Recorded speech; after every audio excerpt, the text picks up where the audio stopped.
പുഴയും കടന്നിലാണെങ്കിൽ നെവിനാണെങ്കിൽ നമ്മുടെ വിനീതിൻ്റെ അടുത്ത് കാവേരിയെ തനിക്കിഷ്ടമാണെന്നുള്ള ആ കാര്യം വെളിപ്പെടുത്തുന്നൊരു കാഴ്ച കാണാനായിട്ട് കഴിയും.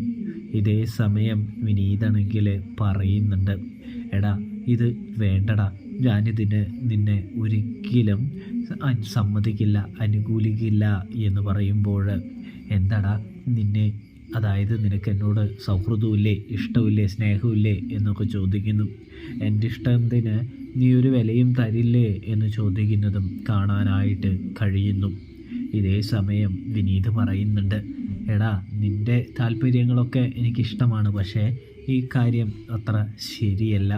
നിൻ്റെ അമ്മയ്ക്കിഷ്ടമല്ല, നിൻ്റെ അമ്മാവനിഷ്ടമൊന്നുമല്ല, വെറുതെ എന്തിനാണ് ഓരോ പ്രശ്നങ്ങൾ ഉണ്ടാക്കുന്നത് എന്ന് പറയുന്നു. അപ്പോൾ നവീനാണെങ്കിൽ നമ്മുടെ വിനീതിനോട് പറയുന്നുണ്ട്, നിൻ്റെ താല്പര്യം എന്താണ്, നീ എന്തിനാണ് ഇങ്ങനെ എതിർക്കുന്നത് എന്ന് ചോദിക്കുമ്പോൾ, നിൻ്റെ അമ്മയാണെങ്കിൽ വീട്ടിൽ വന്ന് വലിയ പ്രശ്നവും കാര്യങ്ങളൊക്കെ ഉണ്ടാക്കിയതേയുള്ളൂ. ഇനി നീ എൻ്റെ വീട്ടിലേക്ക് ഒരു ബന്ധുവായി വരുന്നതിൽ എനിക്ക് പ്രശ്നമൊന്നുമില്ല, പക്ഷേ കാവേരിയെയും അവളുടെ വീട്ടുകാരെയും വെറുതെ വിഷമിപ്പിക്കുന്ന രീതിയിലേക്ക് അത് കൊണ്ടുപോകരുത് എന്ന് പറയുമ്പോൾ, എടാ എനിക്ക് കാവേരിയെ ഒരുപാട് ഇഷ്ടം തന്നെയാണ്, എനിക്ക് അവളെ വിവാഹം കഴിച്ചാൽ കൊള്ളാമെന്നൊക്കെയുണ്ട്.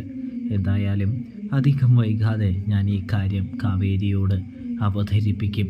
ഞാൻ ഈ കാര്യം ആദ്യമായിട്ട് നിന്നോട് തന്നെയാണ് പറയുന്നത്, നീ എൻ്റെ ഉറ്റ സുഹൃത്തായതുകൊണ്ടാണ് എന്ന് പറയുമ്പോൾ, എന്തായാലും ഞാനിത് കാവേരിയോടൊന്നും പറയാൻ പോകുന്നില്ല, നീ നിൻ്റെ വീട്ടുകാരെ ആദ്യം പറഞ്ഞ് മനസ്സിലാക്കാൻ ശ്രമിക്കണമെന്ന് പറയുന്നത് കാണാനായിട്ട് സാധിക്കും. പ്രേക്ഷകരെ, പ്രിയ